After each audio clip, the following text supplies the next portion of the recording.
Hallelujah. Good morning, good morning, good morning. आज रविवार है, प्रभु का दिन। क्या आप प्रभु के भवन जाने के लिए तैयार हैं, उत्साहित हैं?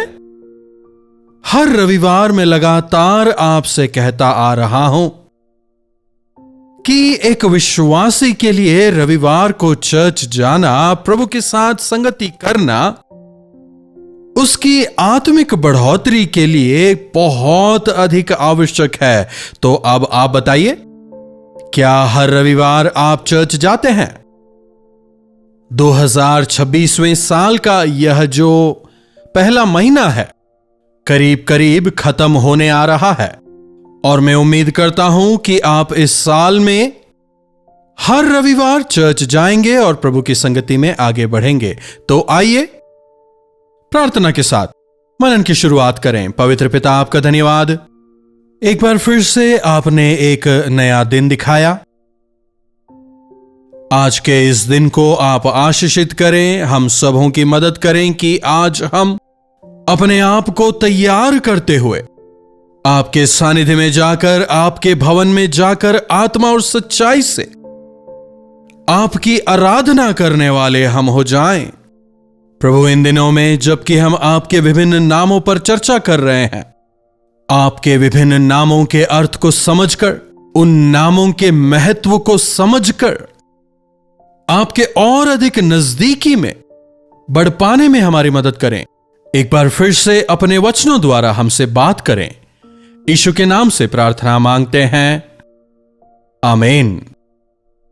प्रभु परमेश्वर की महिमा हो। तो इन दिनों में हम परमेश्वर के विभिन्न नामों पर चर्चा कर रहे हैं। बाइबल में हम उनके कई नामों को पाते हैं। नए नियम में प्रभु ने हमें कलीसिया दी है।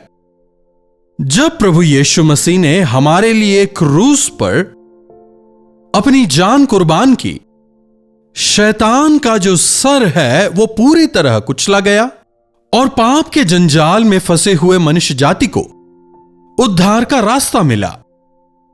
और हर एक रविवार हमें यह याद दिलाता है कि हमारे मसीह यीशु जीवित हैं, वे मुर्दों में से जी उठे हैं, इसीलिए हमें उनकी स्तुति करनी है। उससे पहले इंसान और परमेश्वर के बीच में एक दूरी बन गई थी पाप की वजह से।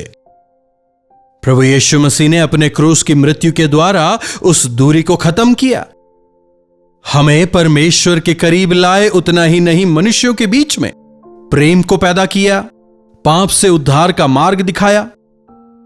और आज कलीसिया जो है वो पवित्र आत्मा के अभिषेक से शुरू हुई कलीसिया आज भी आगे बढ़ रही है। प्रभु यीशु मसीह के नाम से जहां कहीं 2 या 3 लोग इकट्ठा होते हैं, प्रभु यीशु कहते हैं कि मैं उनके बीच में रहूंगा। उनका सानिध्य वहां होता है।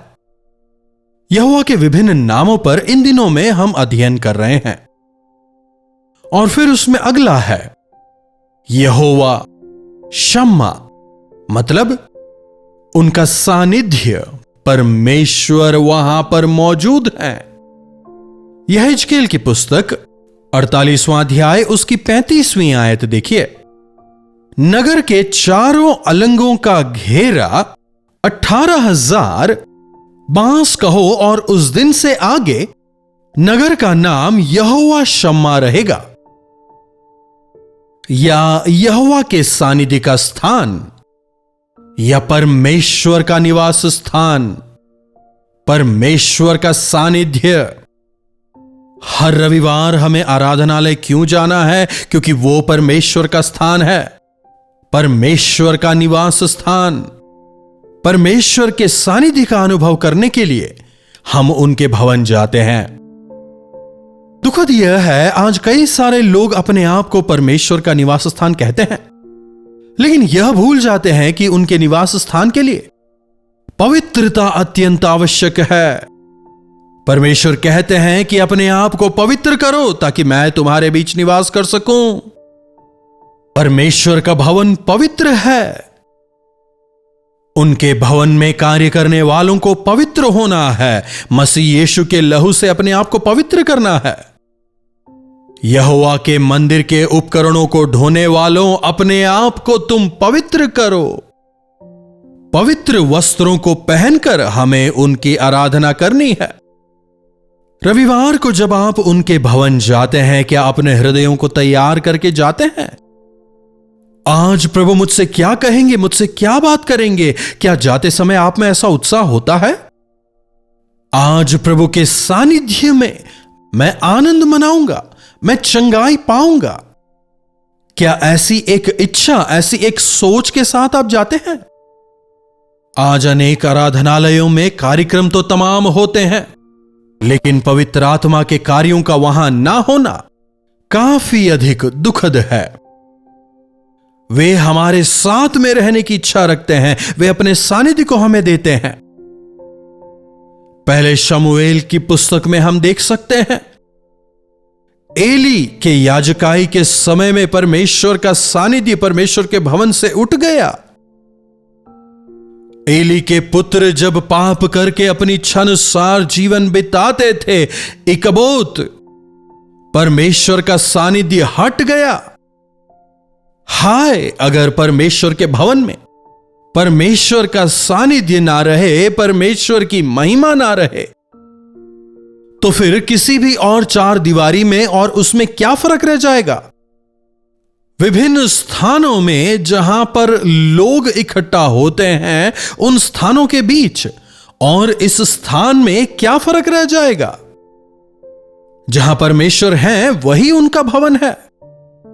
यहां पर इस यहेजकेल की पुस्तक में जब लोगों ने परमेश्वर के भवन का तिरस्कार किया, परमेश्वर के सानिध्य को अनदेखा किया, और इस वजह से परमेश्वर का जो सानिध्य है उनके बीच से हट जाता है और वे लोग तितर बितर हो जाते हैं, तब परमेश्वर अपने भविष्यवक्ता को भेजते हैं और उनसे कहते हैं, अपने आप को सुधारो, परमेश्वर के भवन को अनदेखा ना करो, अपने हाथों को उठाकर परमेश्वर से विनती करो, उनके मुख के खोजी बनो, तब परमेश्वर तुम्हें क्षमा करके तुम्हें आशीष देंगे और उनका निवास स्थान तुम्हारे बीच में होगा। यहोवा शम्मा, परमेश्वर का सानिध्य तुम्हारे बीच में रहेगा, यह वायदा परमेश्वर उन्हें देते हैं। लेवी व्यवस्था की पुस्तक में इस्राएलियों को एक वायदा दिया जाता है। जब वे जंगल से होकर गुजर रहे थे, परमेश्वर उनसे बात करते हैं। लेवी व्यवस्था की पुस्तक 26:11 से देखिए, और मैं तुम्हारे बीच अपना निवास स्थान बनाए रखूंगा और मेरा जी तुमसे घृणा ना करेगा, और मैं तुम्हारे बीच चला फिरा करूंगा और तुम्हारा परमेश्वर बना रहूंगा और तुम मेरी प्रजा बने रहोगे। परमेश्वर के भवन के लिए यह काफी आवश्यक है। मैं अपना निवास स्थान तुम्हारे बीच में बनाऊंगा। आज हमारे आसपास कई सारे आराधनालय हैं। यह एक सौभाग्य ही है कि हम भारत देश के निवासी हैं और हमारे आसपास कई सारे आराधनालय हैं। संसार में कई सारे ऐसे देश हैं जहां चर्च वगैरह ही नहीं है, लेकिन सवाल यह है, कितने चर्चों में परमेश्वर का सानिध्य है? परमेश्वर कहते हैं, मैं तुम्हारे बीच अपना निवास स्थान बनाऊंगा, तुम्हारे बीच चलूंगा फिरूंगा। परमेश्वर वायदा दे रहे हैं, जहां 2 या 3 मेरे नाम से इकट्ठा होंगे, उनके बीच में मैं रहूंगा। प्रभु के भवन में जाकर हमें उनके सानिध्य को तलाशना है। परमेश्वर ने कहा है वे मेरे संग रहना चाहते हैं। उनके सानिध्य में हमें छुटकारा और आशीष है। इसी आशा के साथ और विश्वास के साथ हमें उनके सानिध्य में जाना है और उनकी आराधना करनी है। इसी विश्वास के साथ में आराधनालय जाएं, प्रभु की आराधना करें। प्रभु आपसे क्या कहते हैं, उनकी आवाज को सुने। जहां आप आराधना के लिए जा रहे हैं वहां परमेश्वर का सानिध्य है या नहीं, कैसे पहचाने? तो चिन्ह क्या है? जहां परमेश्वर होते हैं वहां व्यवस्था होती है। जहां परमेश्वर होते हैं वहां चंगाई होती है, चमत्कार होते हैं, एकता होती है, आराधना होती है, स्तुति होती है, धन्यवाद होता है, आनंद होता है। जी हां, संसार में जो हमें कहीं और नहीं मिल सकता, वह केवल परमेश्वर के सानिध्य में ही हमें मिल सकता है। प्रभु के भवन जाकर सांसारिक बातों में ना उलझें। तमाम संसार की बातों को ताक पर रख प्रभु के सानिध्य को आप तलाशें, उनके मुख को तलाशें, उनके कृपा के खोजी बने और उनकी आवाज सुने। आज कई आराधनालयों में उनका सानिध्य नहीं है। जहां परमेश्वर का प्रभाव होता है वहां आहें भर भर कर लोग प्रार्थना करते हैं, स्तुति और आराधना वहां पर होती है। क्या मेरे वचन आग के समान नहीं है, पत्थर को तोड़ने वाला हथौड़ा नहीं है? क्या वे तुम्हारे हृदय की गहराइयों को परखने वाले नहीं हैं? इसी वचन के अनुसार परमेश्वर के कार्य वहां पर होते हैं। पत्थर जैसे हृदय वहां पर टूटते हैं। हृदय की जो अपवित्रता है, पाप है, वचन रूपी आग उसे जला देती है। हर अपवित्रता से वे हमें शुद्ध करते हैं, हमें नया बनाते हैं। परमेश्वर का जो वचन है वो दोधारी तलवार है, हमारे हृदय की गहराई तक को वो काटता है, हमारी आदतों को, हमारी सोच को बदलता है, अपने आप को परखने का मौका देता है। परमेश्वर का भवन जो है वो एक विश्वासी के लिए एक स्कैनिंग सेंटर की तरह है। जब वो वहां जाता है, उसके अंदर की जो बुराई है, परमेश्वर के वचन रूपी स्कैनिंग मशीन के सामने वे तमाम चीजें नजर आती हैं। और जब हम प्रभु यीशु के सामने उनका अंगीकार करते हैं, वे हमें हमारे सब अपराधों से शुद्ध करने में विश्वास योग्य हैं। आराधनालय में जाने के समय हो सकता है हम अपवित्रता के साथ जाएं, लेकिन जब हम अपने आप को परमेश्वर के वचन के सामने समर्पित करते हैं, जब अपने पापों का हम अंगीकार करते हैं, वे हमें शुद्ध करते हैं। और जब हम वहां से बाहर निकलते हैं, हम आनंद के साथ मगन होते हुए, परमेश्वर ने मेरे पापों को क्षमा कर दिया, इस बात की गवाही देते हुए हमें जीना है। जैसे आप गए थे अगर वैसे ही वापस आते हैं, मतलब यह साफ है कि वहां परमेश्वर का सानिध्य नहीं है। अगर आराधनालय जाने के बावजूद भी आपके अंदर किसी भी प्रकार का कोई भी बदलाव नहीं आया है, अगर आपको अपने पापों से क्षमा पाने का अनुभव नहीं हुआ है, अगर वहां पर आपको चंगाई का अनुभव नहीं हुआ, अगर वहां पर आपके आंसू नहीं पहुंचे गए, अगर उस आराधनालय में जाकर आपके दुख दर्द दूर नहीं हुए, वहां प्रभु का सानिध्य नहीं है। हन्ना जो है दुख दर्द के साथ परमेश्वर के सानिध्य में जाती है, लेकिन आनंद के साथ बाहर आती है। आंसुओं के साथ अंदर जाने वाले खुशी के साथ आनंद मनाते हुए प्रभु के भवन से बाहर आते हैं। आज जब आप प्रभु के भवन जाते हैं, प्रभु के सानिध्य को वहां पर तलाशें। एक और बात को हमें समझने की आवश्यकता है, परमेश्वर का सानिध्य किसी चार दीवारी का मोहताज नहीं है जहां उनके लोग होते हैं, जहां कहीं उनके लोग उनके नाम से इकट्ठा होते हैं। परमेश्वर कहते हैं कि उनका सानिध्य उन लोगों के बीच में रहेगा। एक समय शीघ्र आने वाला है जब हमेशा के लिए हम उनके साथ रहेंगे।